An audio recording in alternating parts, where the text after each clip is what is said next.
Hello, everybody, and Jess here, and welcome to a Patreon chosen series. You've read the title, so you already know what show it is, but nevertheless, I want to show you the results of the poll that took place. This is the very first time I made a poll on Patreon. One of the benefits of joining my Patreon for $5 a month, you get the right to vote in polls like that, and I was feeling kind of bad that there weren't any shows on that poll. And as I wrote in the post, the seeming lack of anything particularly interesting as far as seasonals are concerned made me want another non-seasonal show, another show that was recommended to me. So I gathered all of the recommendations from comments in my videos, from Discord, from I think those were the two ways that people were recommending shows to me. I gathered them up in a poll, all 1, 2, 3, 4, 5, 6, 7 of them, and my patrons voted.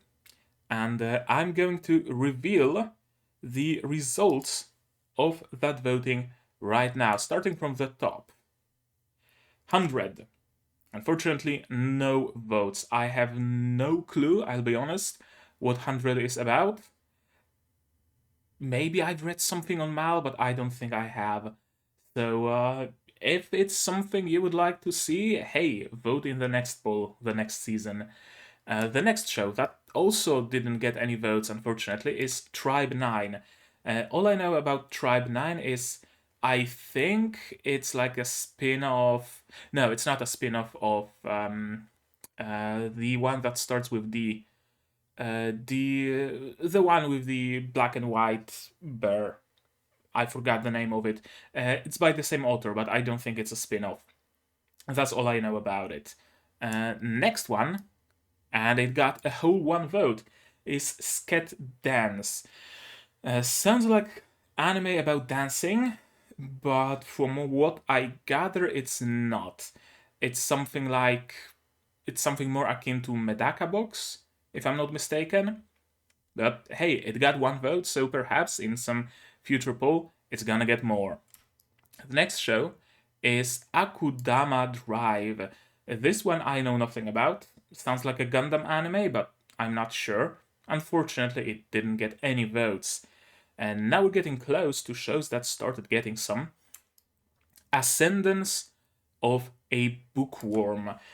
For quite a bit of time, it was tied with the actual winner of this poll, and I'll be honest, I'm kinda I would be interested in watching it because it really sounds cool. Perhaps another time, though. What's really odd to me is that Osama ranking got just a single poll, just a single vote. Perhaps it's due to the fact that everybody and their mother watches it, so there is an oversaturation of reactions to Osama ranking, so another isn't needed, isn't desired. Perhaps it's, I don't know, maybe the winner is simply this much more beloved by the people who voted on it. And the winner is Revue Starlight. Shoujo Kageki Revue Starlight with a whole 3 votes. I know close to nothing about Revue Starlight. All I know about it is... Well, actually, no, I know nothing. I've seen like the cover or promo art or whatever, and it kind of looks like a bog standard idol anime.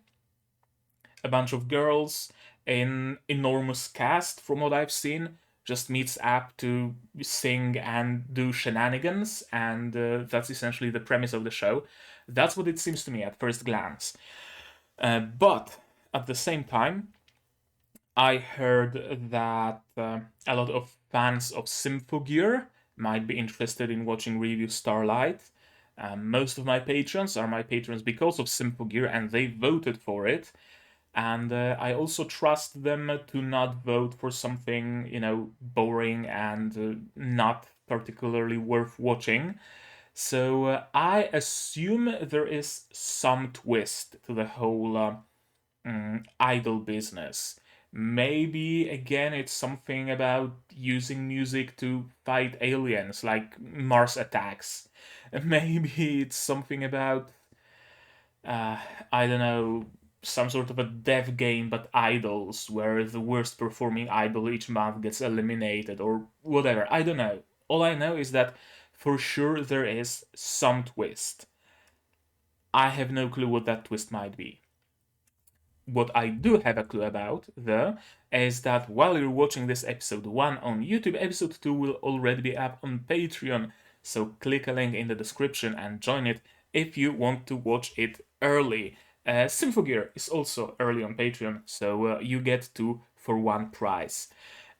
But let's maybe not talk about that, because I really don't have much to talk about when it comes to Revue Starlight, because as I said, I know absolutely nothing about it. I'm going in completely blind. So I guess we should just watch it, right? I'm gonna give you some subs, get myself sound as usual. The version I'm using is it was recommended to me on my Discord, which you can join, by the way. There is a link right there. Go in that link. There is a link in the description, and you can join my Discord. The subs by Ripple. That's what was recommended to me. That's what I'm using. If there's something better, I don't know. Let me know. We're gonna check it out. As of right now, I only know of Ripple subs, so I'm gonna use Ripple subs, and my monitor is dirty, apparently. Okay, let's not prolong it any further. Let's just get it started. Episode 1 of Shoujo Kageki, Revue Starlight, Shoujo Kageki. Shoujo Kageki. Episode 1 of Shoujo Kageki, Shoujo Star Kageki Revue Starlight version by Ripple is gonna be starting in 3, 2, 1, go. Auditions.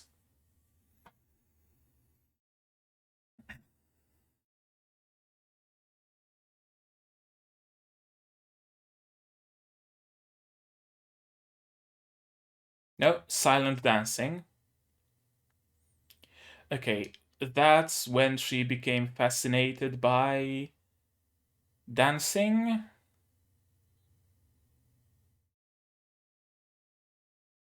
as a child by watching this performance. Something along those lines.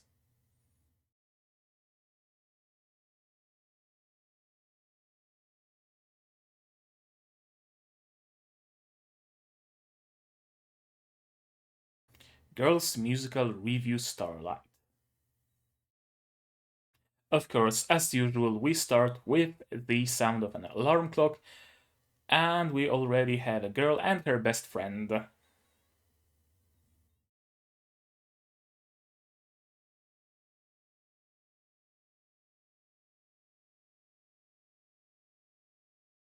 It's some interesting camera work.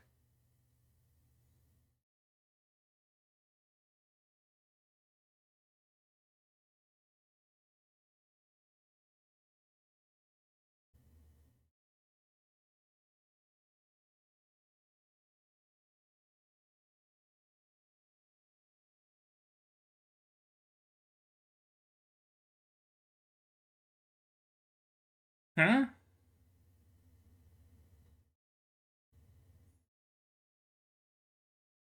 She forgot some pin? Hairpin? A crown hairpin. I guess that's where her mind resides, because she instantly became all uh, perky and lively after pinning it to her hair.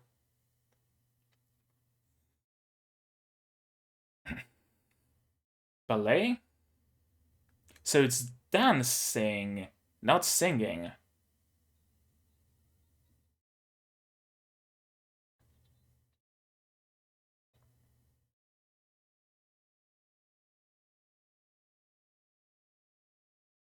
No wonder the animation looks decent right from the get go.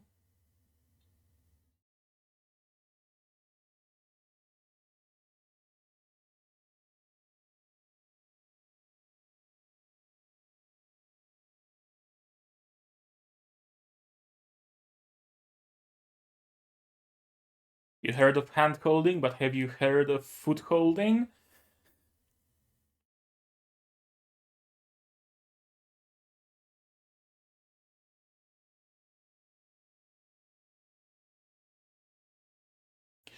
Ah, a blonde transfer student, I'm guessing? Or half American or half British?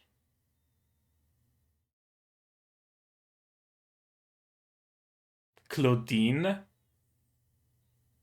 Half French, then, isn't she?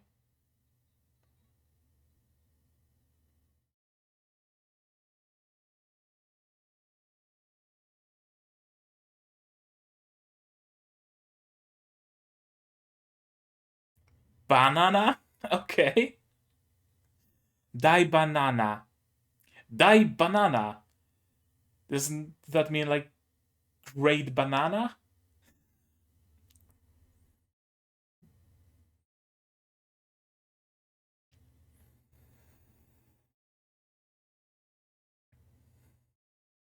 Okay, that's a huge cast. No way in hell I'm gonna remember everybody's name.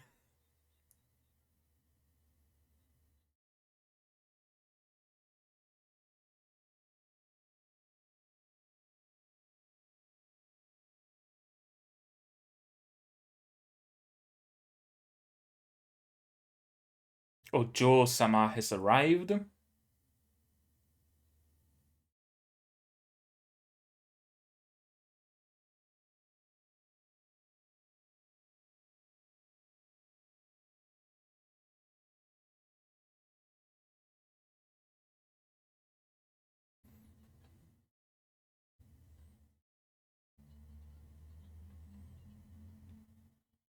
What's with the bass?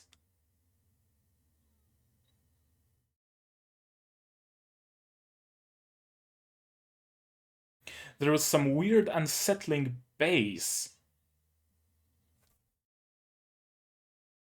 Oh, it's just cars outside of my window.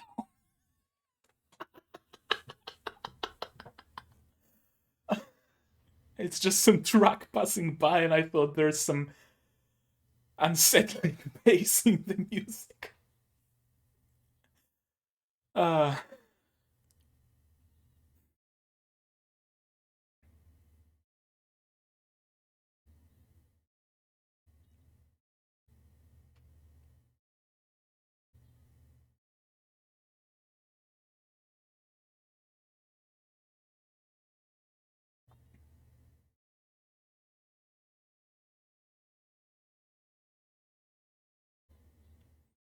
okay, so theater in general. Some acting, some dancing, some singing. You have a crown hairpin. We all know who's gonna be the star.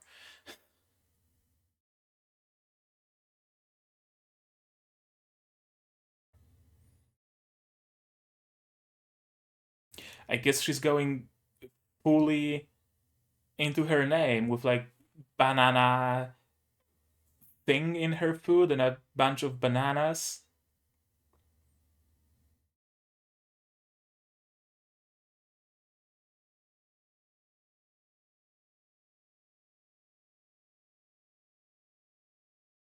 The Ojo-sama and the French transfer students are rivals, friendly rivals. I can already tell people are surely shipping them.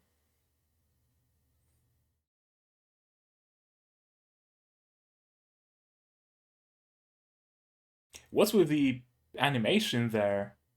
That was a lot of focus on her smacking her lips. I like it. Okay, so Starlight is the name of the show they're gonna perform? The play? The play, okay.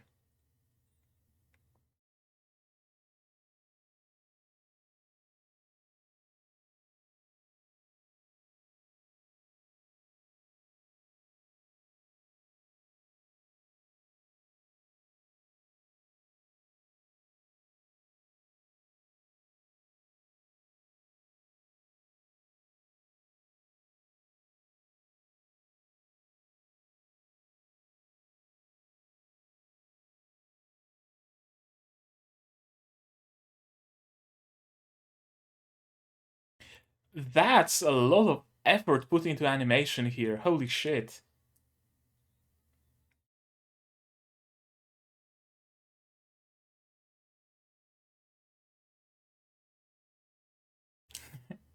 Or something. It's not like I would actually, want that.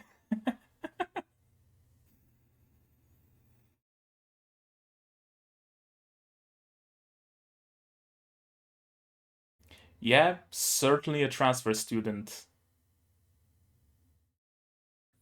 Another smack?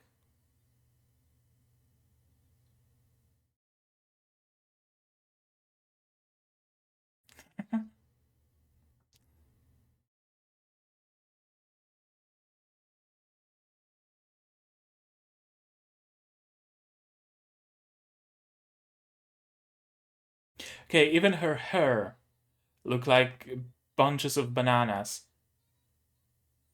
Another transfer student who's gonna join them last minute and will be the old one out.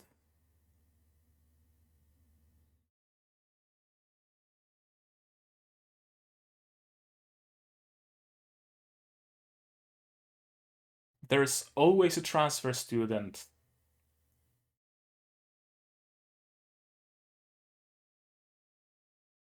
Huh?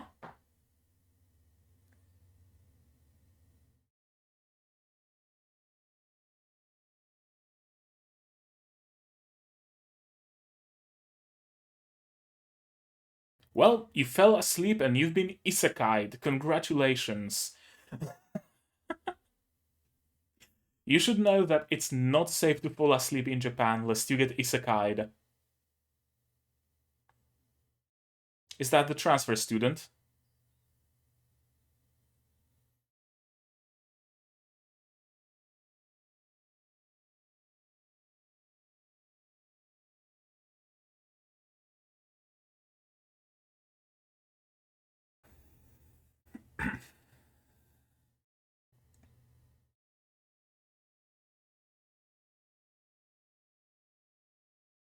The hairpin?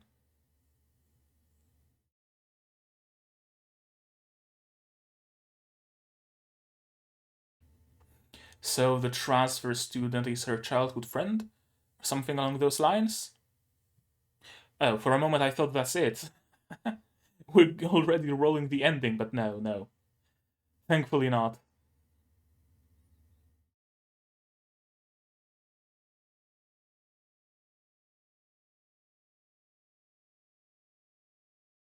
Hmm. Of course. I was right on the money.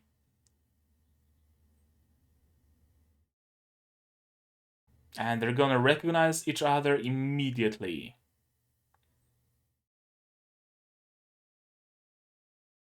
Or is only Karen gonna recognize her? No? Instant recognize. Yep. Kagura Hikari. She doesn't recognize Karen? Or doesn't want anything to do with her?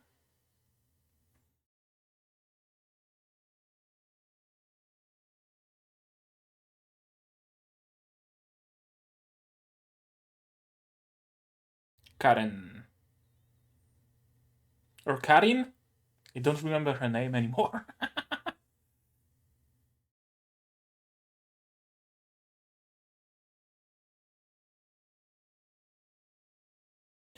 Oh, I thought that was a photo of her and her roommate, because her roommate also has long black hair. But apparently not. Apparently it's her and the transfer student.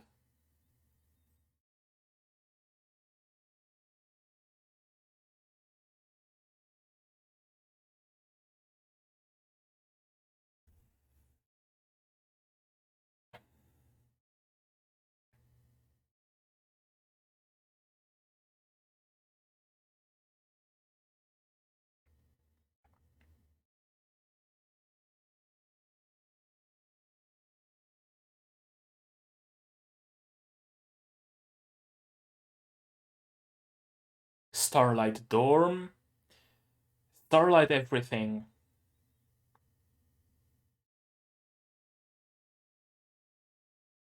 Hairpin. Oh, she got the star hairpin, she got the crown hairpin, or they got it for each other. Something like that. We know there's some promise.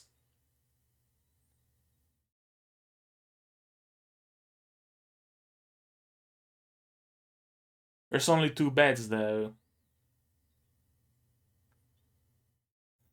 Don't do your wife like that, Karen.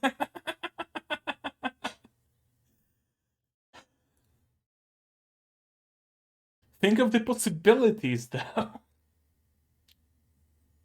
Or, I guess, just leave it to her to fuck off on her own.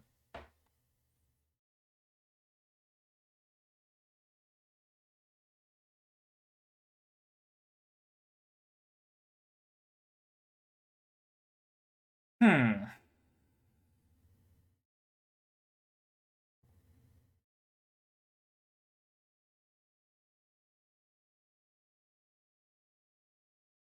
She's acting cold, but she's also acting like she doesn't want to act cold. Like she has to for some reason. There's either some deep rooted unresolved issue she has, or I don't know.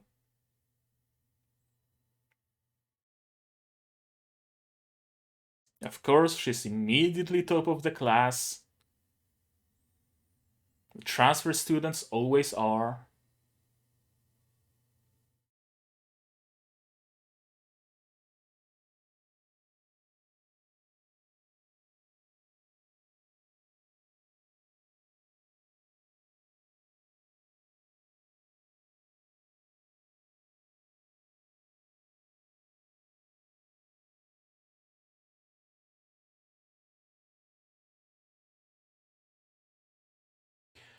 Alone in a disheveled room in disheveled clothes, looking at their photo together.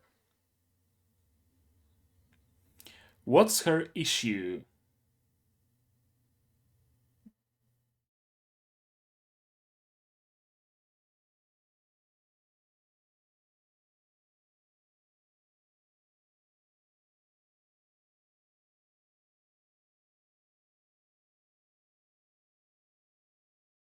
She can't find her photo?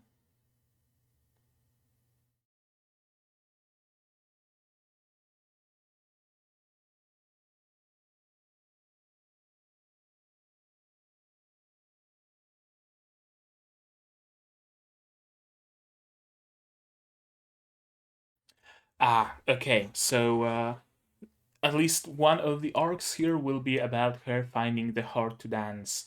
She has the aptitude, she has the skill, but she doesn't have the heart.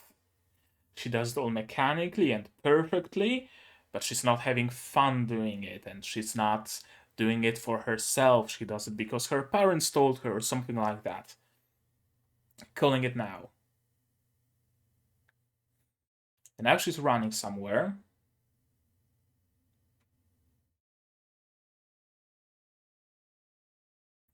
Is she running off to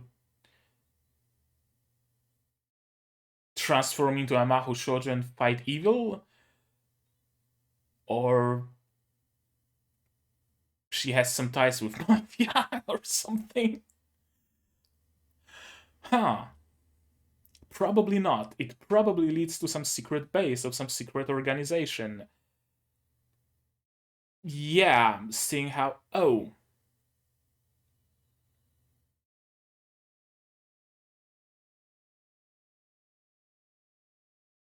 Tokyo Tower Underground?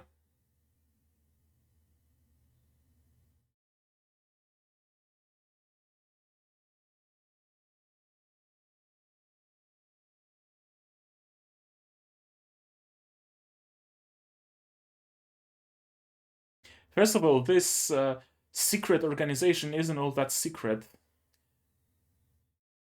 because the elevator was out in the open. Second of all, it's one shoddy elevator, seeing how it just disintegrated.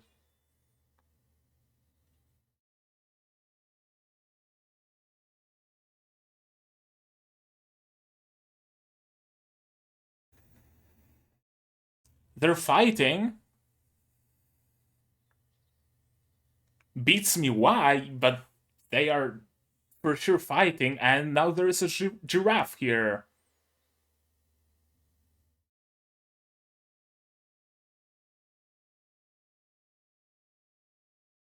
Now there's a talking giraffe.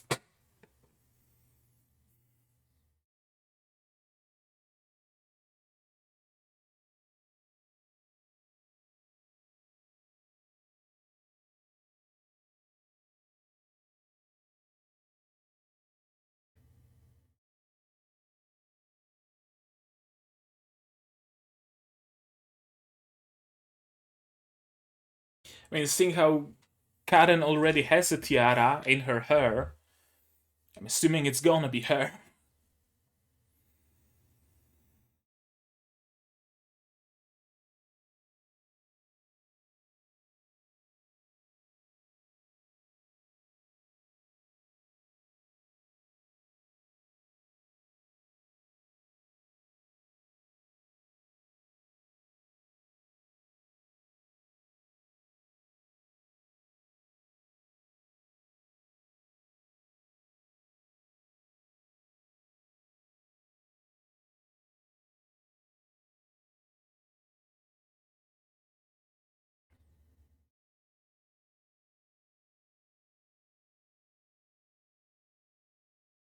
What the flying fuck is going on?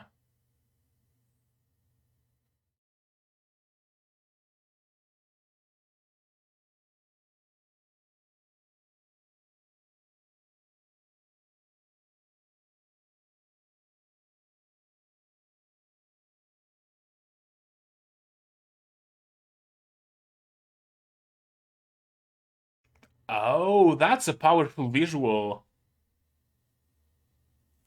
Is this the opening?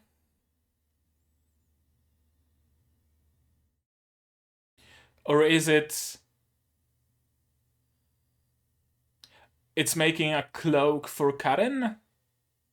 Automatically? A cloak and a weapon? I fucking love it. I'm a huge sucker for mechanical animation. A rapier?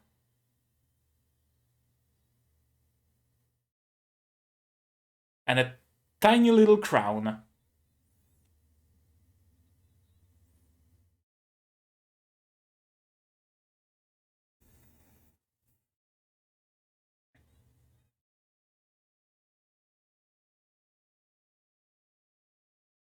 And you're just rolling with it. You're not questioning anything that happened.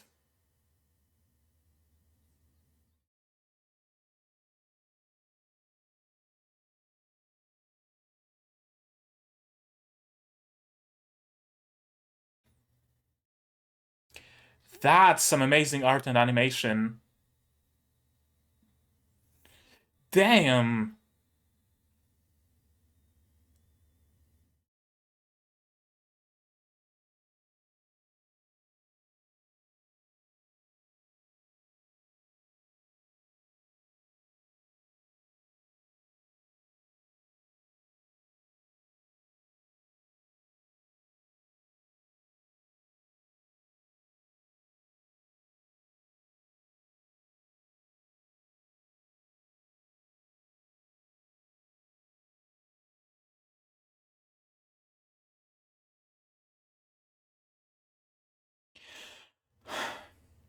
See, I knew there's gonna be a twist to it, but I didn't expect a talking giraffe and an underground dancing fight club.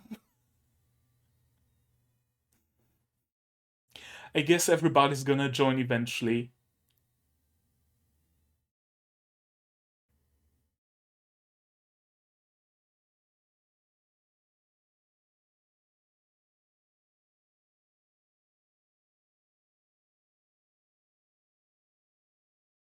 It's so nice of the creators of this show to just straight out give us the most common pairings, tell us who we should ship.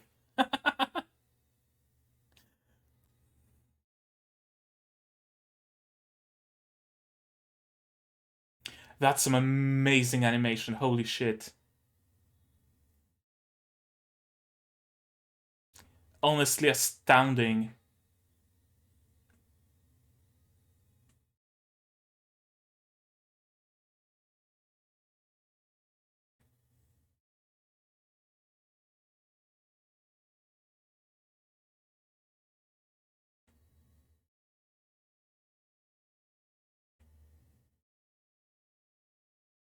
And then there's the fucking giraffe.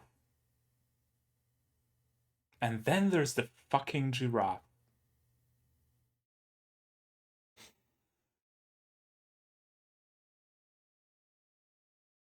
Let's go through it again. What else is there left to do but go through it again? Uh, okay, start. Okay, there we go. Okay, so we're starting with her as a kid watching some performance. I'm assuming she's watching the rendition of Starlight by the 98th generation, possibly. Although she has the stars in her hair, so uh, perhaps this scene at the very beginning isn't actually literal. It's just supposed to get us into the mood and into the general gist of the show, because she's all grown up here and she already wears the cloak and whatnot.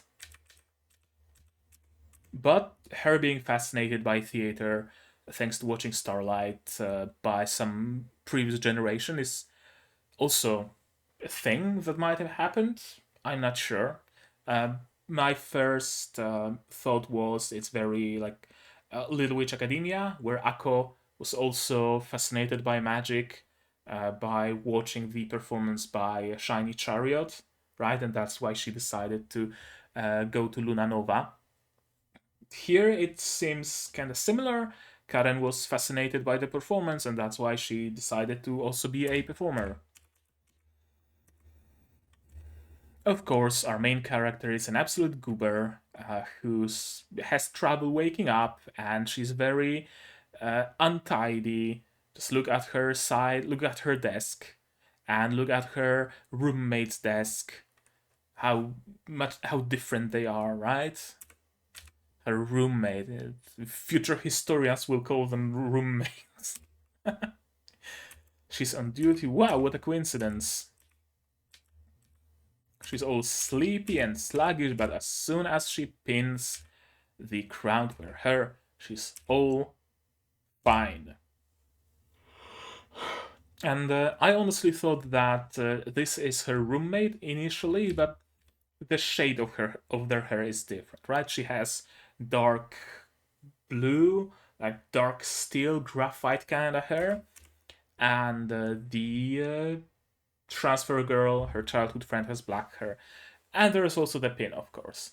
But yeah, I've been watching a lot of Symphogear recently. Well, a lot. I've been watching Symphogear recently, one episode a week, so not that much.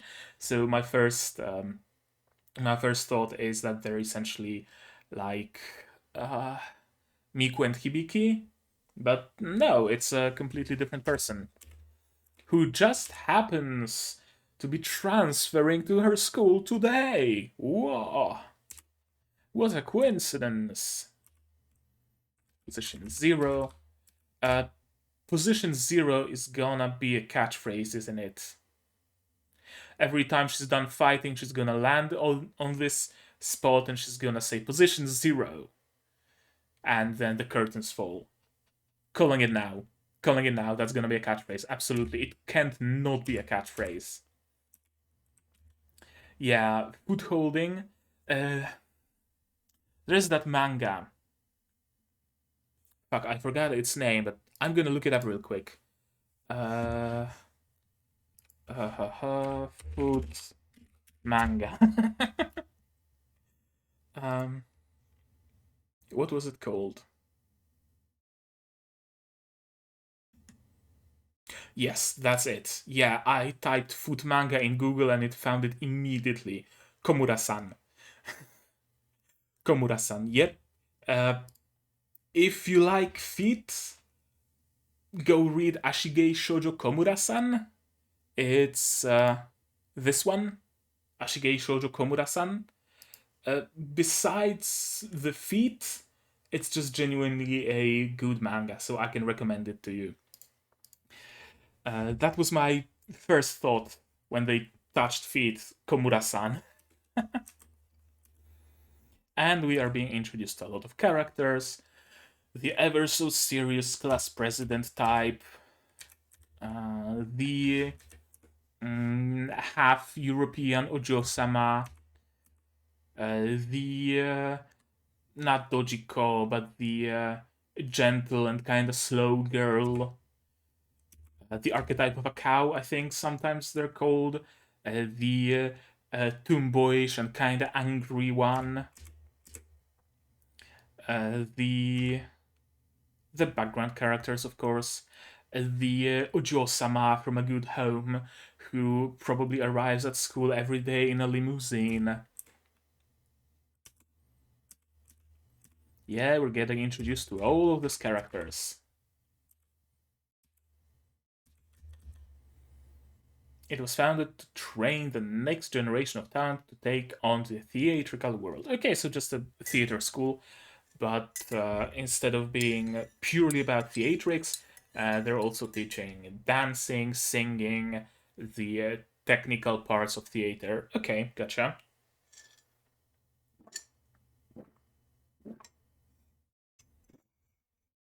Forest berries. Some geisha training. The A classes are actors, the B classes are the technical stuff. Understandable. Everything that relates to creating the place. Yep. 99th generation. Okay, so she's great with a sword. I'm assuming when she joins the underground Revue, she's gonna get a katana. Or she's gonna keep her wooden sword, except like, I don't know, engraved or something to look cooler. And she's gonna be a great swordsman, but of course Karen is gonna defeat her without much issue.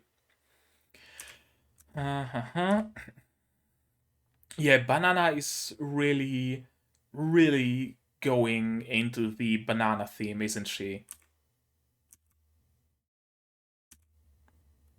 Some groups are already being established. Rivalries are already being established.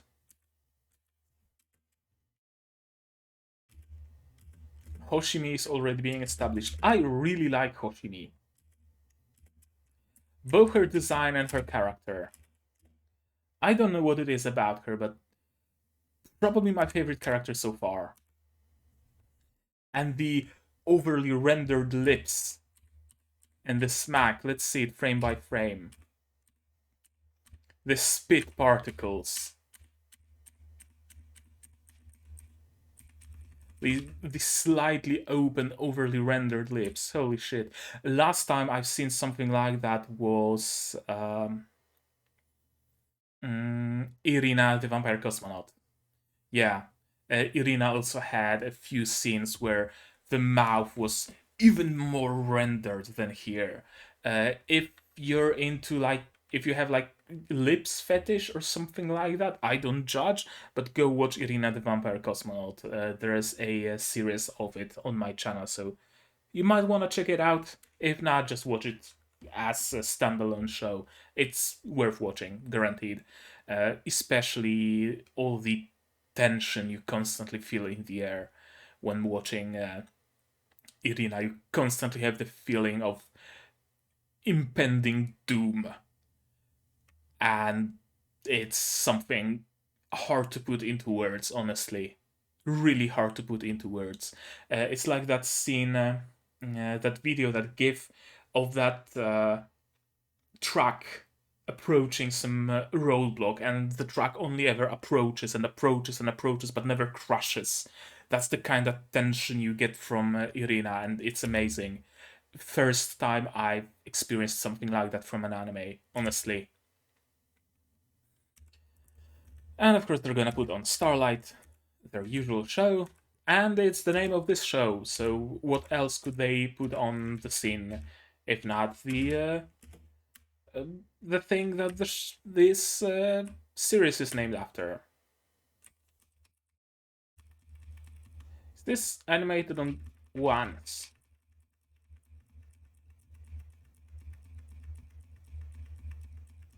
No, very smooth though. Two friends, two rivals, but also friends, frenemies, I guess. Another smack.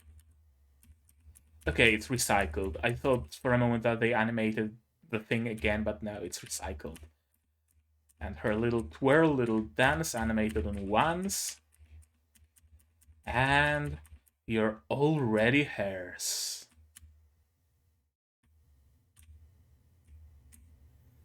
And both are blushing immensely. Oh, there's a lot of sexual tension in this episode. Uh, childhood friend, some weird dream of falling from the Tokyo Tower and being thrown off by her childhood friend. I'm assuming it's something that's either gonna happen or it's gonna be something that might have happened during the review, because there was that Tokyo Tower underground. So maybe they're gonna fight on the Tokyo Tower, and the transfer student, the childhood friend, is gonna throw her off or something. Or it's gonna be framed as if she was throwing her off, but last minute she's gonna catch her or something like that. This dream sequence certainly isn't insignificant. And we're getting a transfer student, Hikari. Hikari.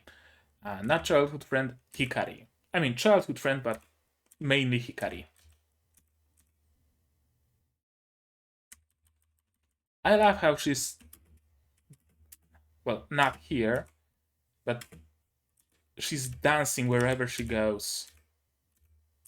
Where was that scene? Here. Just prancing around like a doe, landing on her toes like a ballerina, which I guess she is. And yeah, she's not very friendly for a childhood friend. She probably has some dream, and only the review can fulfill that dream. And she already promised to herself that she's gonna reject her humanity, JoJo, and she's gonna become the ultimate superstar. And it's very hard for her to see her childhood friend, and she doesn't want her childhood friend to join the review, because that means they would have to eventually fight with each other. That's why she was trying to distance herself, so it's not hard for them both. I can see where this is going. I can absolutely see where this is going. And yeah, this room only has two beds, and this is animated on once. And Karen is constantly smiling. This smile isn't leaving her mouth for even a moment. And she secludes herself. Of course, blushes because, oh, my childhood friend is finally here, but no. No, I must stop myself. I can't drag her into this. It was my choice and my choice alone. I must live through the consequences of my actions, but I don't want to drag my friends into it. Yeah, yeah, I see where it's going. And of course, she's top of the class. Transfer students always are.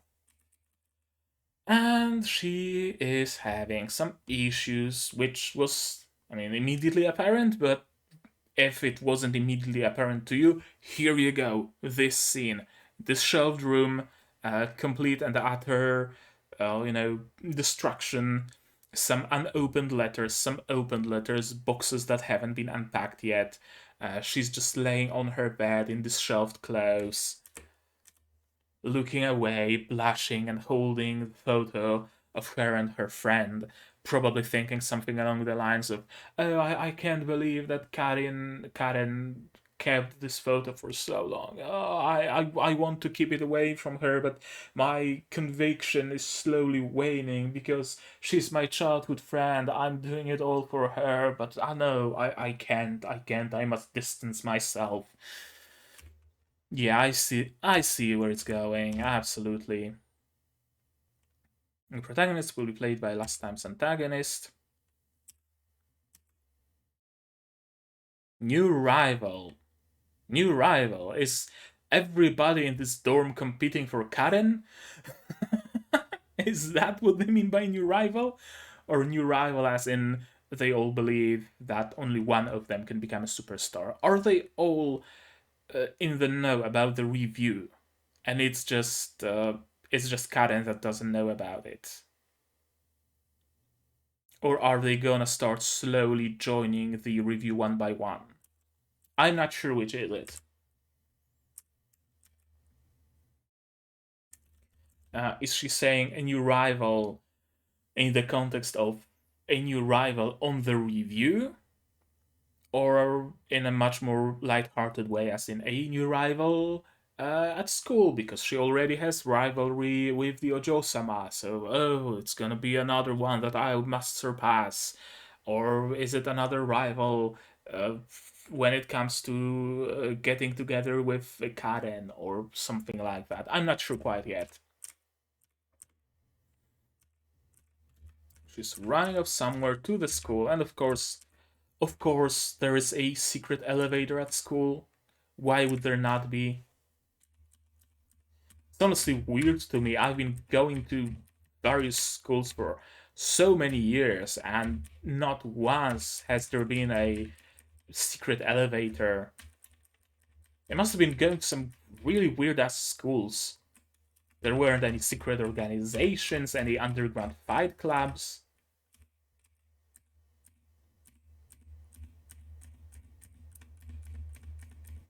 And it's replaced by another one.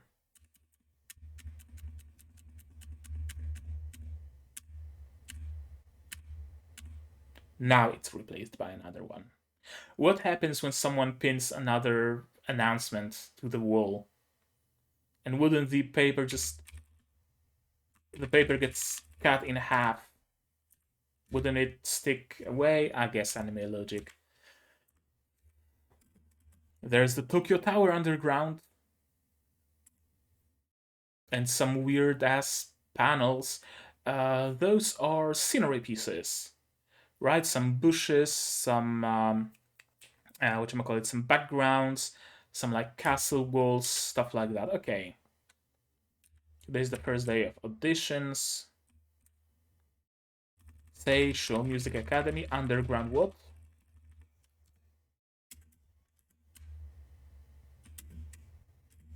Underground theater. Okay.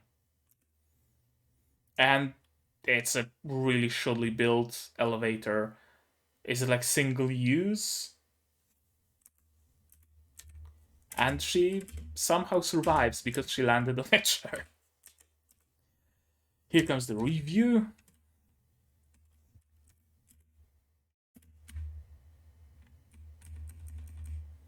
Again, some amazing animation, amazing art, amazing amounts of sexual tension. Okay, so it is her that's being shown at the very beginning. Her pin just turned into a set of pins. The same way Karen's pin just turned into a tiny crown, I guess. Just, I honestly was fully expecting a kiss.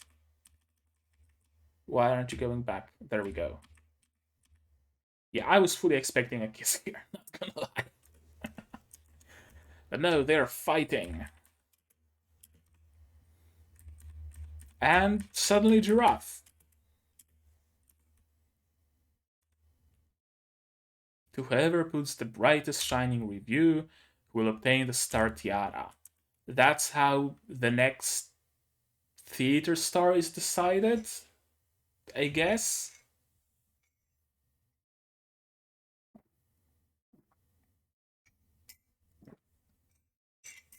Sure, sure. I've seen weirder premises in anime. I've seen weird. Not many, mind you, not many weirder premises, but I've seen weirder premises. A giraffe is just something else, though. If the cloak falls off, you lose. Well, at least it's not something like a battle to the death. So it's something much more, maybe not quite light-hearted, but there is less stakes. I mean, sure, the stake here is stardom, but I'm assuming there are like ways to become a star even for normal people. Like, it's not that if you want to become a famous actor, you have to go through the review. If you lose in the review, you can still just, be an actor. I don't know. You cannot stop them. You do not care about being the main character. You do not care about waking up in the morning. But I care about Himari-chan. And then this whole sequence. Her pin is added some molten iron, boogie hearth furnace, fueling 1200 degrees, a slab of hot steel. I love this sequence. I fucking love this sequence. I'm a huge sucker for things like that. I'm a huge sucker for Hibiki's mechanical transformation. I'm a huge sucker for this. I will have to start watching Gundam shows one day, because I'm sure there are some Gundam shows that have a lot of machinery animation. If you know some Gundam show that has a lot of machinery animation and you recommend it, do let me know. I'm gonna add it and it's gonna get voted on another poll. And it's all no, it's not animated on ones, it's animated on twos. But what's okay, some bits are animated on twos. But what's impressive to me about this whole sequence, there's no CG. Or if there is, it's been either rotoscoped or it's done so well that I can't tell it is CG. No, it's not CG. None of it is. None of it is CG. Her cloak is being made. And this is her set. Cloak, the rapier. And she just takes it in stride. She just doesn't question anything. Where did it come from? Why am I wearing those clothes now? What the fuck is this rapier in my hand? She doesn't question anything. She's just like, oh cool, I can save my friend now. Look at how blushy she is. Is Karen essentially the prince here? That's the vibe I'm getting. The crown, the way she catches her, twists her in her arms. Oh, that was very fast, very abrupt. I need to see it frame by frame.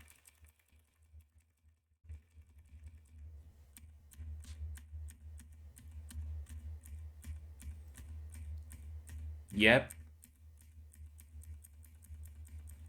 And her cloak falls off. All that's missing here, for added symbolism, is lily petals falling off. Lily. Position 0. She's just taking it in stride.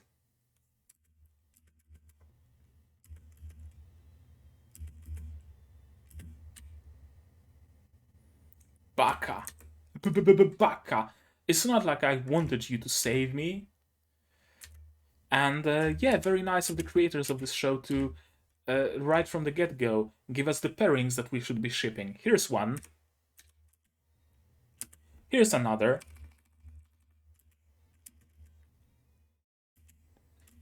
Here's...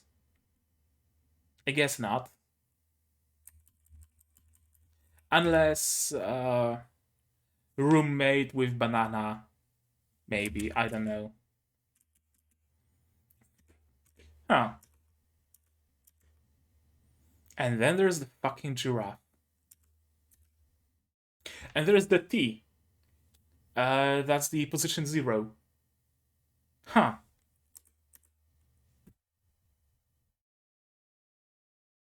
Well, that was interesting. What else can I say? Let's take a look at the stuff, I guess. Click. Click. And full screen. Let's roll. Not gonna read the synopsis because it's pretty much all known. Okay, I'm gonna skim it. Secret elevator, hosted by a talking giraffe. Participate in duels to determine who among them deserves the title of top star, earning them the right to play one of the lead roles in Star.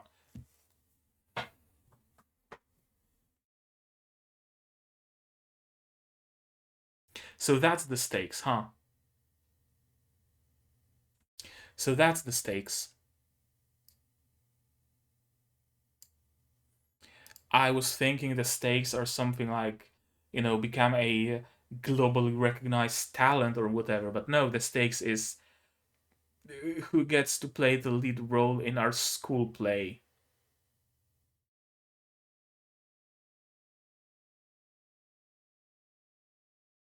Huh. I mean, I guess it at least leaves me more comfortable watching it, knowing that the stakes are absolutely nothing serious. First of all, that no one's gonna die here because they're just, you know, snap their cloak off and that's it. And the stakes aren't something like if you lose, you have to promise to never again be an actor or something like that. No, it's just if you lose, you're just gonna play a secondary character in the play.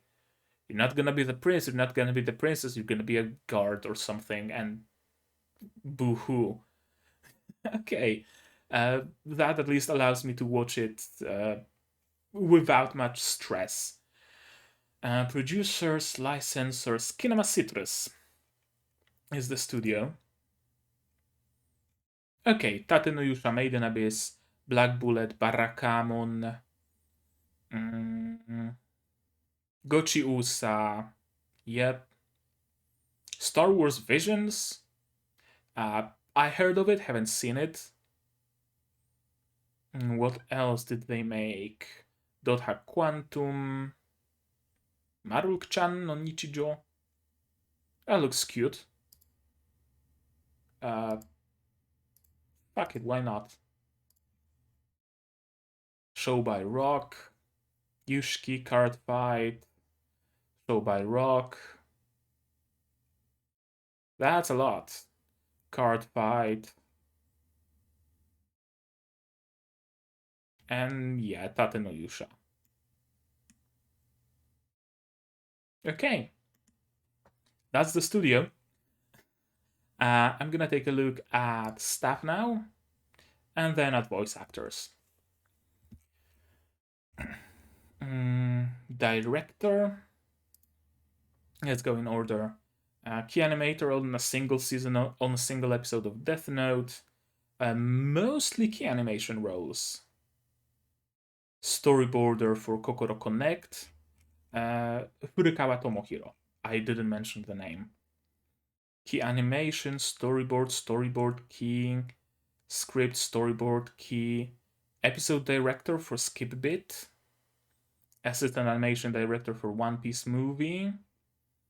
Mostly just key animator and storyboard roles. Is this his only role as a director? Yurikuma Arashi, I guess, episode director for the opening. Episode director for a single episode of Norn 9. Director for Revue Starlight, and it needs to be updated to watching. Key animation, storyboard, key animation, key.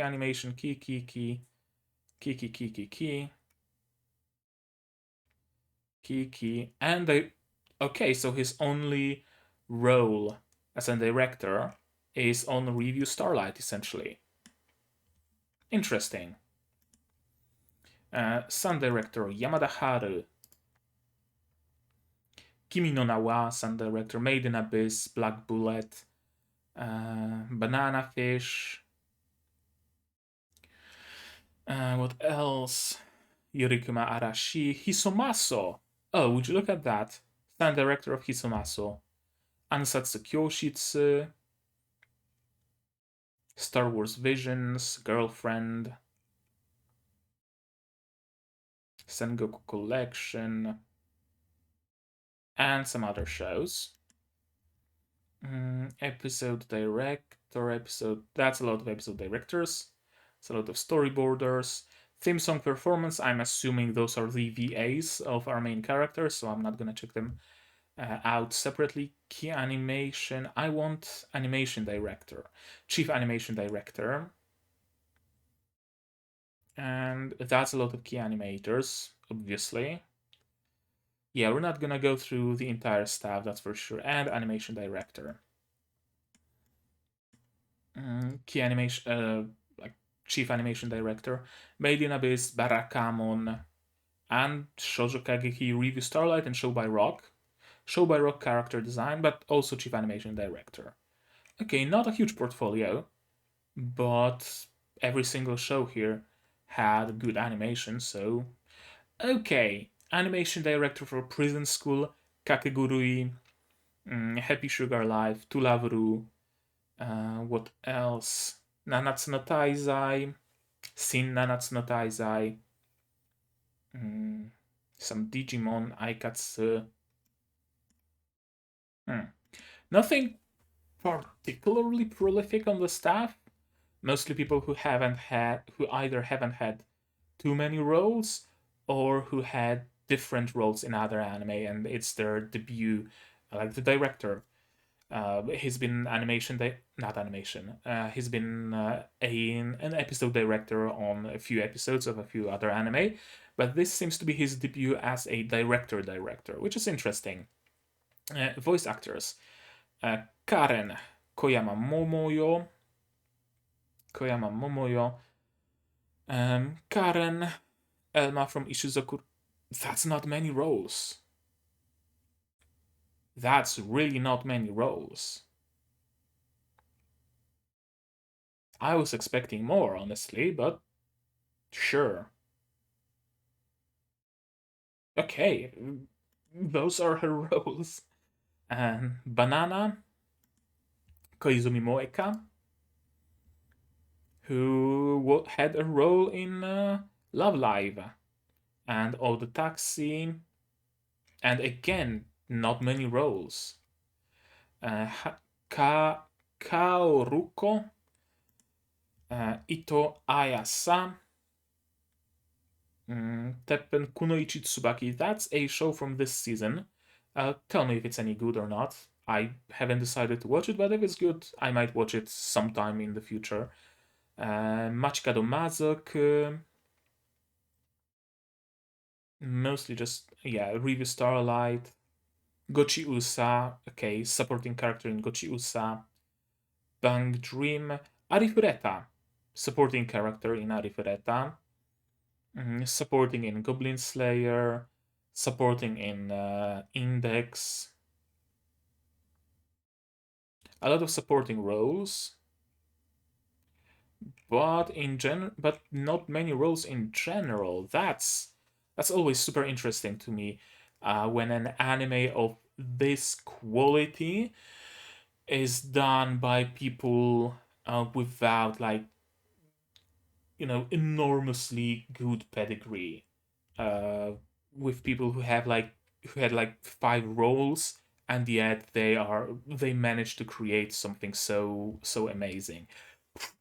It might be that this is exactly why the anime created by the underdogs tend to be so good, because they have to actually put care into what they're doing. First of all, so that what they're making sells and they get revenue.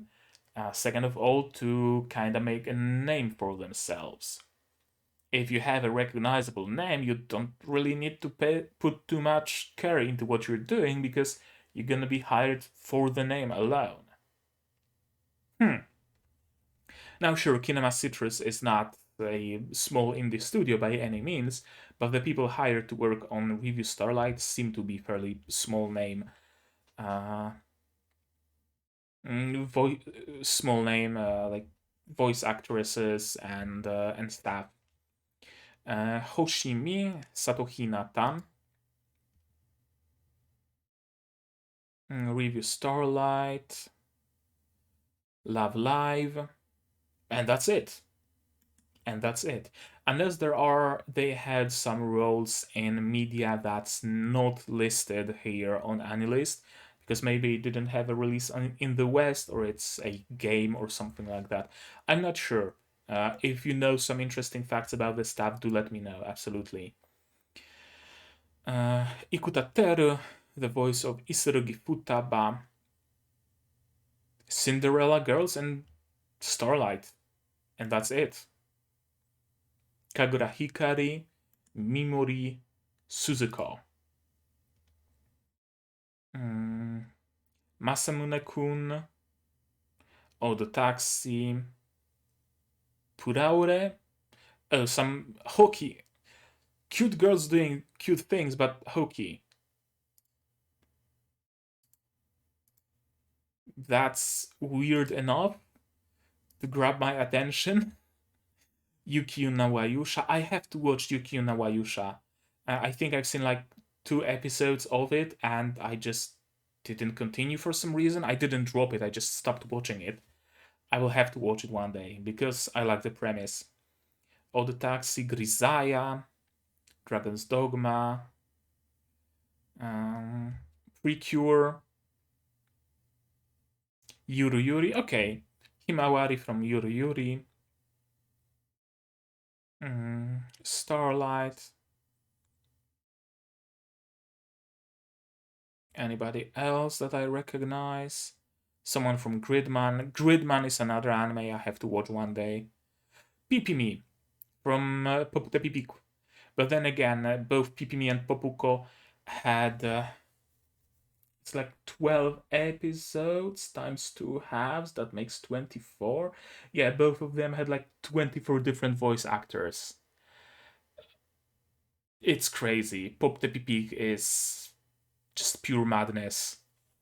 It really is pure unadulterated madness. Kita Kitsune from Kemono Friends. Okay, she had a lot of roles. Someone from Tantei Opera Milky Holmes. Well, someone, Sherlock, one of the main characters. Someone from Digimon.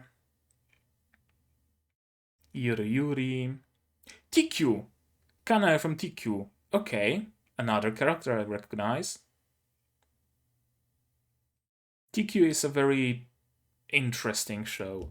Rurumo from Majimoji Rurumo.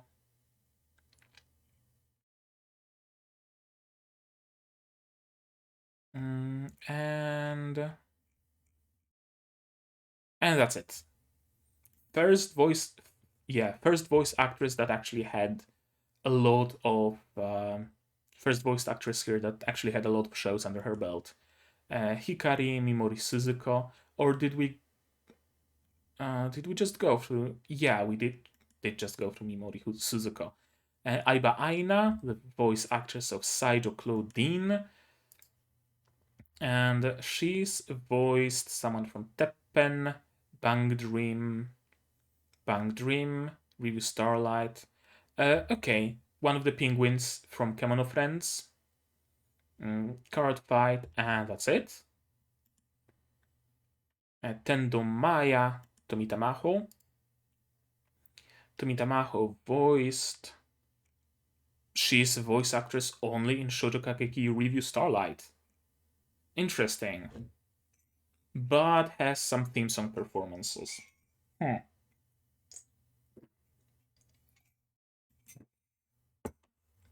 Iwata Haruki, the voice behind Tsuzuyaki Mahiru.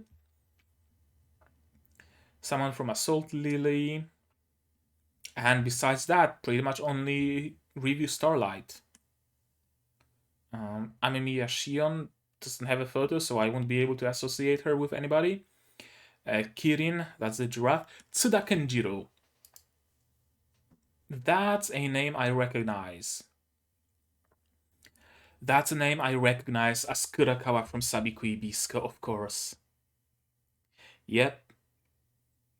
Kurakawa. That's all I need. That's all I needed to know about this character. I'm gonna fucking love this giraffe. And of course, plenty, and I mean plenty, of other roles that I'm not gonna go through all of them. Just gonna scroll rather quickly. And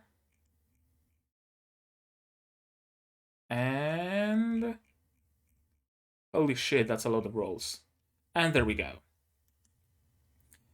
And the teacher, Sakuragi Urara, voiced by Nazuka Kaori, who also voiced Kujirase in Grisaya, the mountain lady in Boku no Hero Academia. What is this? From Vanitas no Carte. I haven't seen Vanitas no Carte, but this tells me I probably should. Plan to watch. Doesn't hurt.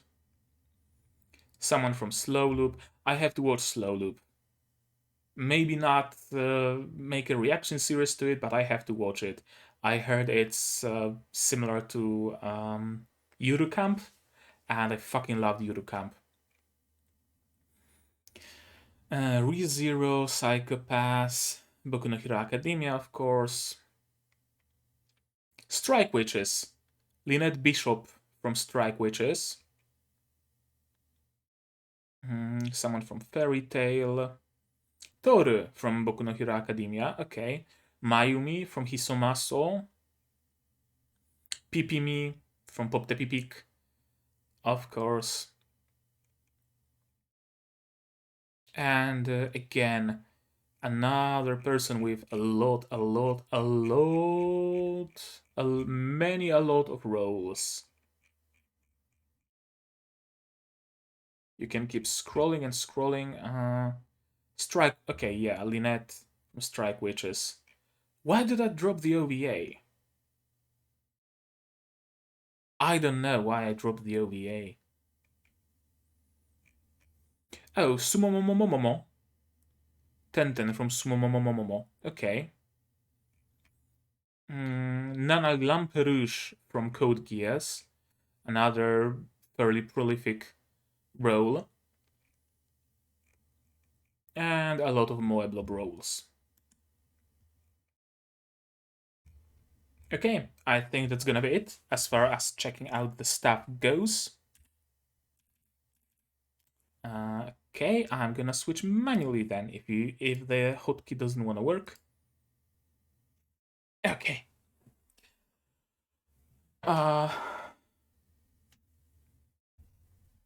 this first episode was quite a bit of a shock because initially I was kind of doubting as the episode was going on and on. I was kind of doubting more and more that there's gonna be something hmm, interesting that's gonna happen because everything was pointing towards your everyday regular school drama with oh no, my childhood friend came to town, but what about my current friend now, and my childhood friend is acting so distant, and yada yada yada yada yada. All of that connected with a dream of acting on stage and drama because of acting on stage because oh no, Yusa-san took my role. I broke a leg, can you go play the role for me, but I wasn't prepared, that kind of bullshit, which I'm not a huge fan of. But once we got to the review, this series has my attention. From the talking giraffe to the outlandish costumes and weapons and the space underground with the copy of a Tokyo Tower. A lot of it is very, maybe not ephemeral, but very odd in the way that it doesn't look like the space around there actually makes any sort of sense. It's very surreal because at any time just a wooden star can drop from the ceiling. Uh, Pieces of ground can just be removed. There is no set, I guess, plan of that place. It is that place seems to be what it needs to be for the fight and the performance to have maximum effect at all times. The scene and the scenery and everything there adjusts itself to the performers on stage. And I find it fascinating. I'm a huge sucker for things like uh, living planets and other sorts of things like that. Living Ocean in the book by Lem. What was that book called? I forgot, but I'm a sucker for those sorts of things. And the space underneath the school is very much giving me those vibes. That it can read the intentions and the mood and adjust itself dynamically to it. If creating a pedestal in the middle of this scene would create more impact, you can then be sure that a pedestal will suddenly grow in the middle of the scene. That's very. The school is very grounded, and the space underneath the school is like the complete opposite of it. It has no purchase in reality. Overall, certainly an enjoyable watch, and I can't wait to see where it's going. Is everybody gonna start joining one by one? Or is everybody on into the whole review thing? Has only Karen been left out of it? Hmm. Yeah, I'll have to watch more of it.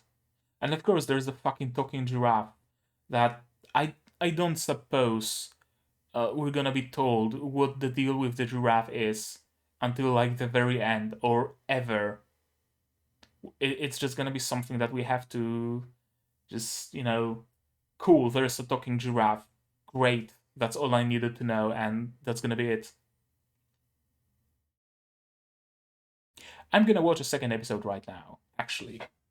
I'm gonna end this one, I'm gonna start uploading it, and I'm gonna watch the second one. And I'm gonna upload the first one to YouTube just like that, and the second one is gonna land on Patreon, so that my patrons can watch 2 episodes in a single sitting. How about that? Cool? Cool. Okay, so you guys, you let me know down in the comments, what did you think of this episode, of my reaction, of my theories, of my, stuff I talked about. Just leave the spoilers out, please, I beg of you. If you ever have any shred of a doubt that something you want to say might be a spoiler, don't. Please don't, I beg of you. It's better to err on the side of caution. If you want to talk spoilers about the show, you can join my Discord server. There's going to be a Revue Starlight channel there where you will be able to use spoiler tags and talk spoilers with your fellow fans of the show. I'm not clicking spoilers, I'm not seeing them. It's a perfect deal. If you want to talk something that isn't a spoiler, just don't use spoiler tags and I'm gonna see it and we can talk about it. Subscribe to the channel to be notified of future releases. Not only Revue Starlight, but also Shield Hero Season 2, Shokei Shoujo no Virgin Road, Skeleton in Another World, Symphogear G, and something else. Something else. I forgot. I forgot. I need to check my channel. Spy X Family, of course. Yeah, so if you're interested in any of those shows, subscribe, get notified. If you want to support me monetarily, you can do so on Patreon. My Patreon name is here, and the link is in the description. For just $1 a month, you get access to a channel on my Discord server that's otherwise open to everybody. You get a role, you get an orange name, you get the right. No, actually, $1 doesn't give you any rights. $5 gives you rights to vote in seasonal polls, and $10 gives you early access to non-seasonal shows, which this season is Symphogear and Shoujo Kageki Revue Starlight. Like this video if you liked it, dislike it if you disliked it, but tell me why so I can improve. Share this video with other people who you believe would enjoy it, because the more you spread the word about my videos, the more YouTube itself recommends them, and I'm getting some organic traffic on my channel, and it just spreads like creep in StarCraft, and I'm very happy because I'm getting more area, and I'm not gonna have Vespane deficiencies or something. I don't know, I never played StarCraft. So, that's gonna be it from me for today. So as always, you guys do all the good stuff, and I'm gonna see you in the next one. Cheers! And this is yet another benefit you get as a Patreon.